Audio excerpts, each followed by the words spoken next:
Okay guys, so I'm working on changing the motor mounts on the 2007 Jeep Commander. I'm working on the passenger side first, which this engine is hot. So I'm gonna show you guys the tips and tricks that I'm going through as a 17 to make this happen. Obviously you have to remove the 4 bolts, which is accessible from this side. The driver's side is going to be a lot harder, so we're going to get to that later. So with a ratchet wrench, I was able to reach these 2 bolts. Let me see. So with a ratchet wrench, I was able to reach these 2 bolts right there, as you guys can see. And those are the front side and the rear side. They weren't that tight. So what I'm gonna do now is remove this bolt right here behind this, as you guys can see. Let me zoom in. It's hard to do this with one hand. That bolt right there, that's what holds the motor mount. So I'm gonna show you guys how I lift the engine.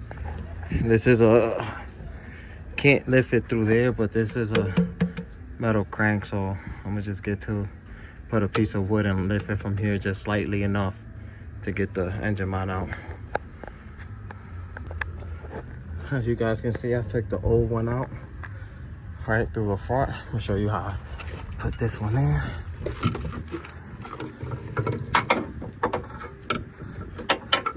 Goes like that.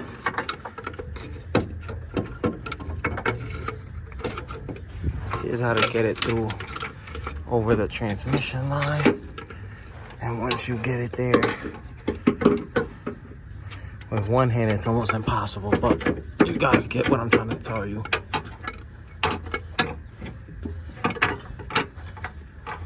Like this. But let me see, can you guys see? Let me see.